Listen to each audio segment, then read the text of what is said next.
Ça, c'est une arme de défense extraordinaire. All people around see the shelter. Many people are angry about it.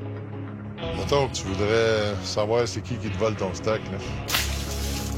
We're saying to people, you don't want to put it back like it is. If you do, you'll just go through a war again.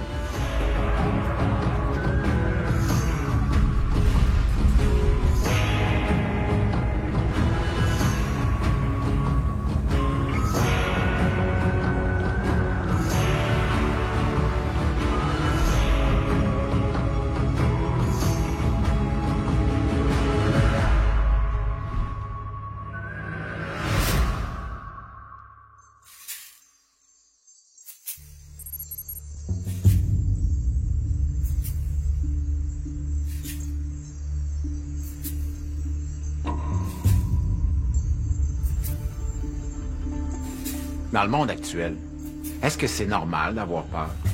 Est-ce qu'on doit vivre dans la crainte d'un bris de normalité?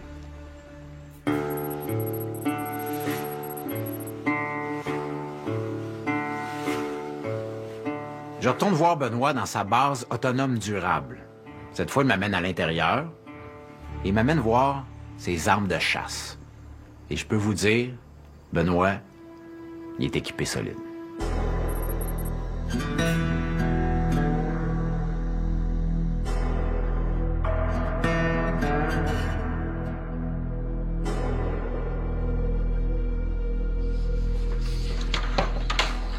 Là, Patrice, ça, c'est mon petit man's cave.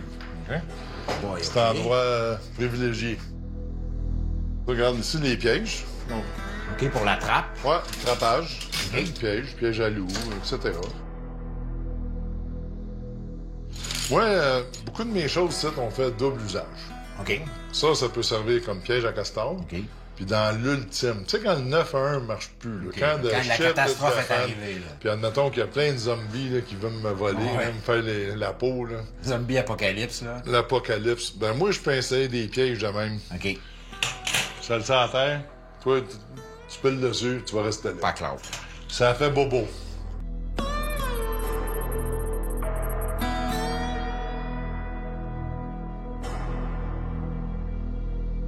T'as tes arcs, Ouais, la moi, chasse à l'arc, Chasse à l'arc, arbalète. arbalète. C'est plus maniable. Ça, tu peux rentrer en dessous des arbres, les sapins, plus te tasser, tu comprends? Ok. Une arme extrêmement précise. Ça, tu serais surpris de savoir la force d'un arc et d'un arbalète. C'est terrible, là, les dommages que ça fait. Ah oui? C'est terrible. Je te tire ici, là, ça sort l'autre bord. L'autre bord. Bord en bord. Ça, ici, OK, ça, c'est les... une sarbacane. une sarbacane. Ouais, les autres, on peut tirer aussi, là. Tu serais surpris de la puissance, là.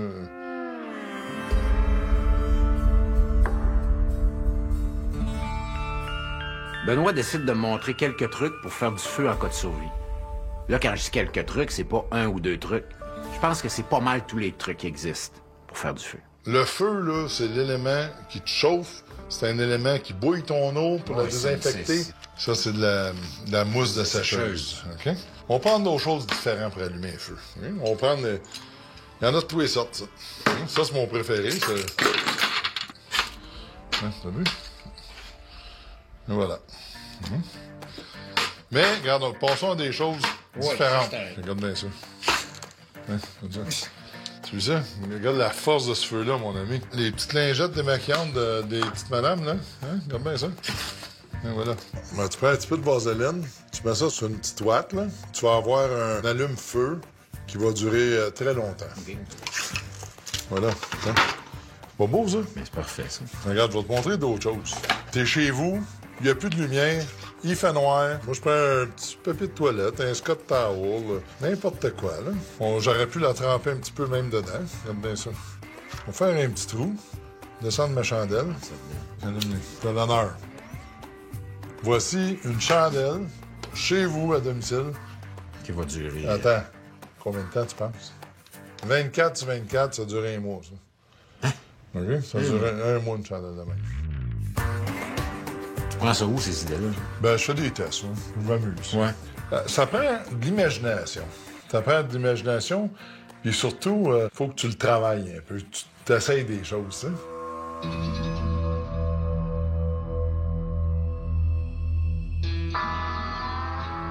Là, t'as des armes à feu. J'aimerais ça qu'on en parle un peu des armes à feu. Ben, c'est important, les armes à feu, premièrement pour la chasse. Oui. Donc, si t'aurais juste à acheter une arme dans ta vie, t'es mieux qu'un 12. Voilà. C'est un calibre 12. Mais ça, c'est l'arme idéale, ça fait toutes sortes de choses. Oui. Ça, c'est une arme aussi de défense extraordinaire. Vraiment. Tu mets ça dans la face à quelqu'un, puis... Ah, les lumières vont se fermer vite. Pendant qu'on discute, Benoît sort son cellulaire et me montre toutes les captures d'écran d'articles qu'il a lus sur le web. Là-dedans, on retrouve tous les bris de normalité possibles et imaginables. Pour les survivalistes, c'est une mine d'or. Prenons juste, dernièrement, des images saisissantes de New York plongées dans le noir. Ici, violent braquage à domicile à Saint-Édouard. En Chine, la peste porcine. Ils ont tué 1,6 million de cochons. Regarde, ça peut arriver, ça. L'escalade des tensions dans le Golfe. C'est toutes des bonnes nouvelles. Ça nous met... Guerre civile américaine probable. C'est bonne, celle-là. 3 astéroïdes sont passés près de la Terre aujourd'hui. C'est d'autres problèmes. Regarde, aujourd'hui même, un matin, 2 Russian nuke capable bombers interceptés en Alaska. 2 avions, nucléaires russes interceptés. au-dessus de l'Alaska et du Canada. Yes. Ça prend une seconde. Tu dors, puis tu te réveilles, puis Tout était foiré. tout tombe. OK? Les fuites de données, des attaques, ça, c'est des attaques, des cyberattaques. C'est fou. En quelques jours, t'as comme plein de nouvelles qui disent ça pourrait Il y a du mal virer, le trouble, il est présent, il flotte autour. Il flotte. C'est pas impossible que ça arrive.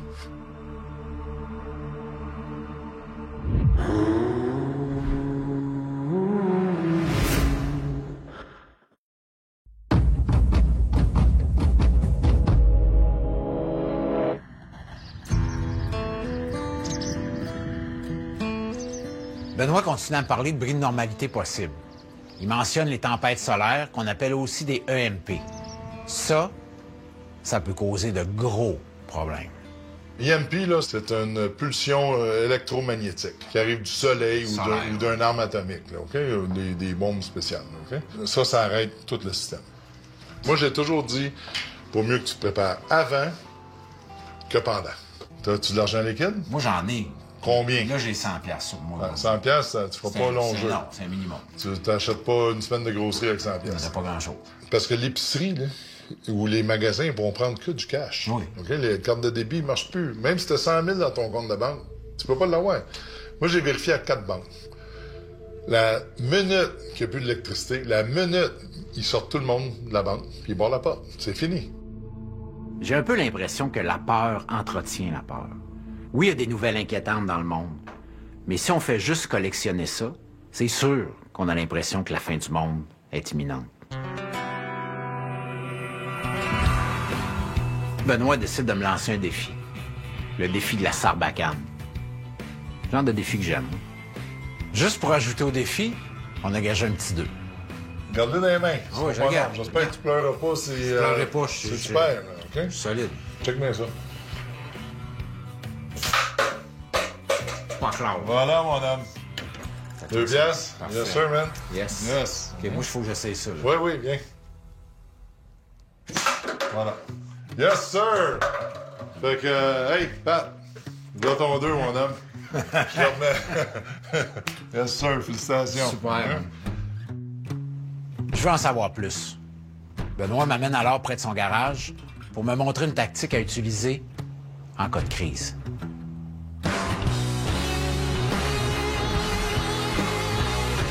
Ici, on a des réservoirs de fuel. OK. Regarde, je pense que dans un scénario épouvantable, tout le monde veut le voler. C'est ça. OK? Ben moi, je veux le protéger. On a des caméras de surveillance, on a des chiens de garde, on a 2 gros chiens de garde, on a nos armes à feu, mais on a aussi ça, moi. Ça fait que, mettons que tu voudrais savoir c'est qui te vole ton stock, là. Je vais te montrer ce qu'on fait. Parfait. Regarde ça. Installe ça à terre. OK. Fait que là, t'as enlevé les sûretés. Oui, les sûretés sont enlevées. OK. T'enterres ton piège. Puis là, tu le mets là spécifiquement parce que... Ben, comme tous les bons trappeurs du Québec, là, ils essaient de regarder où c'est le gibier va passer. Tu comprends ça? OK. Les tanks sont là, il y a un tracteur qui est là.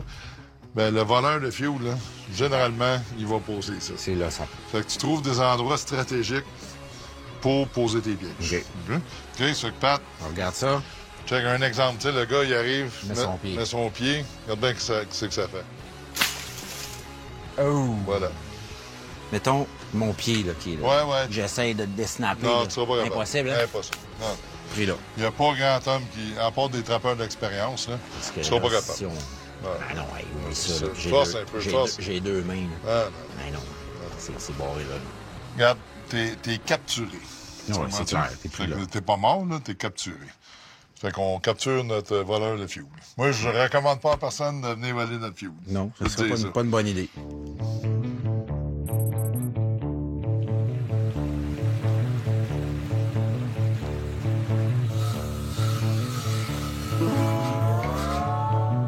Depuis toujours, les bris de normalité sont présents dans nos vies. Même qu'à une certaine époque, les gouvernements jouaient beaucoup là-dessus, particulièrement aux États-Unis. It shall be the policy of this nation to regard any nuclear missile launched from Cuba against any nation in the Western Hemisphere as an attack by the Soviet Union on the United States. Bruce, un Américain qui vit maintenant en Ontario, a été particulièrement affecté par cette peur, et ce, depuis plusieurs décennies.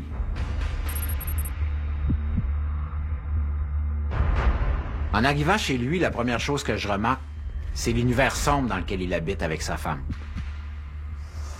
Bruce m'installe devant l'ordinateur et me fait plonger dans son monde.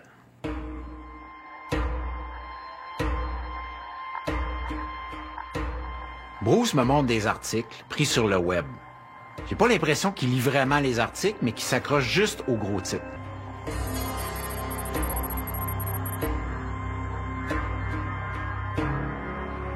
I don't refer to myself as a prepper, although many people view me as a prepper, and I'm probably one of the most notorious preppers in their eyes and all that about. Preppers are concerned about this great catastrophe that they think is going to happen, and they are stocking food and getting weapons and planning to protect their family and them against the world. Yeah. And this is the concept that people have of prepping.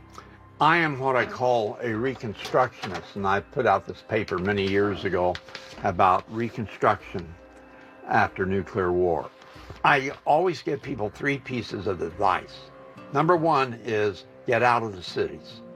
Number two is get out of the cities. And number three is get out of the cities.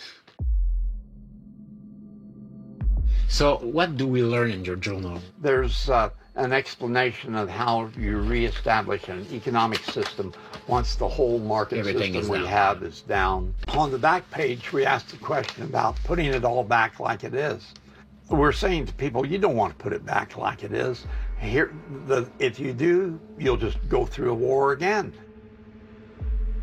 La guerre nucléaire nourrit la peur de Bruce. Right now, times are very, very threatening. The Bulletin of the Atomic Scientists has this, what they call the doomsday clock. And it is now the closest to midnight that's ever been. If we were minutes away before, we're now down to seconds. We are that close to war. Iran has a mutual assistance agreement with Pakistan, who has nuclear weapons. Netanyahu in Israel said to him, fellows, don't do anything here. We got all these F-35s, and you know what they can carry, and they can reach any one of you. This is how close we are to nuclear war.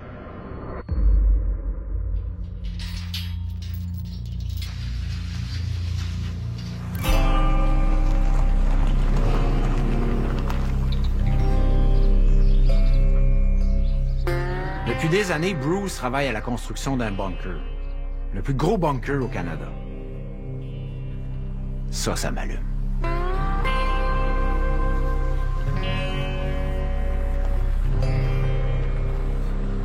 En arrivant sur place, j'aperçois tout de suite la porte du fameux bunker. J'ai très hâte d'y avoir accès.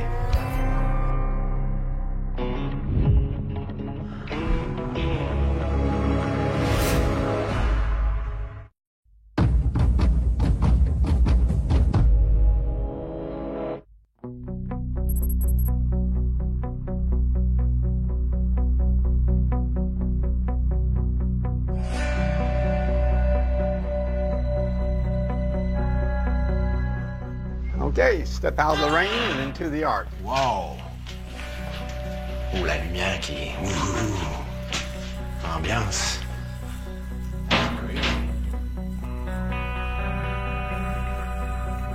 Première chose qui me frappe, l'humidité partout sur les murs. This is buses. These are the buses.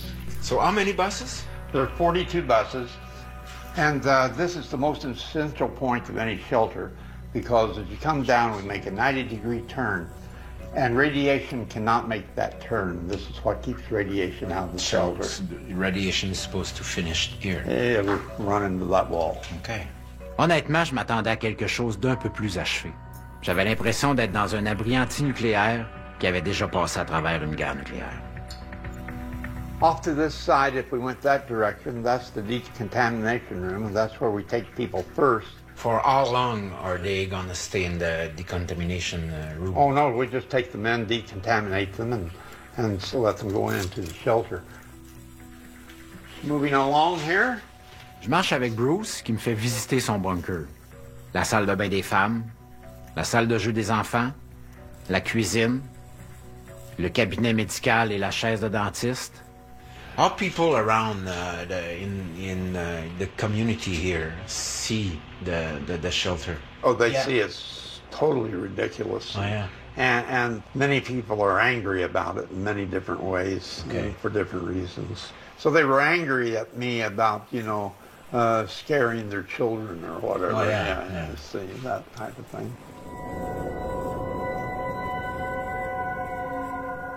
If there's a catastrophe and people need to come in the shelter, are you gonna choose them?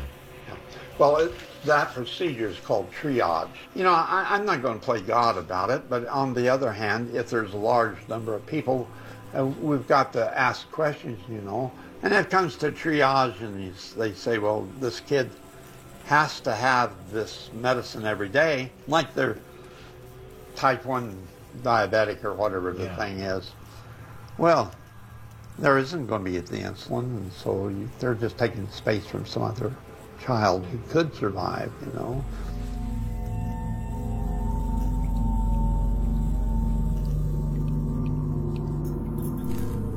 Okay, so this is the water supply room, and what we have here are 2 pumps that pump the water out of our well, and they pump the water up here into this water settling tank. Okay. And right here, if you want to step over here beside me, I can show you right here. That's the curvature of the bus right there, you see. Okay. And above this, 2 feet of concrete. And then above that, there's 5 feet of earth. At the other end, there's 14 feet of earth over the shelter. Wow. C'est hallucinant l'épaisseur de béton qu'il y a par-dessus. Wow! Quand je pense avoir pas mal tout vu, Bruce me mène dans une pièce un peu spéciale. Le Cry Room. The whole idea of the cry room is you bring in a child who's crying, and you can turn off the light. So they're in here in a quiet spot, and we shut this door, come on in, and we close the cry room door. Then the noise that they're crying doesn't go out throughout the shelter and bother other people, you see. One crying child, and you could wake up another 100. Yeah. You don't want to do that. Well, but don't you think the kid crying here is going to cry a lot more? No, there's somebody in here holding and feeding it and getting it quiet and asleep. Yeah, a little baby, you mean? Yeah, or any kid that was crying. We say, you want to go to the cry room? If they're going to cry, we'll cry in here, yell your lungs out. They won't come here. Tout ce que tu veux, c'est surtout pas enfermer un enfant là.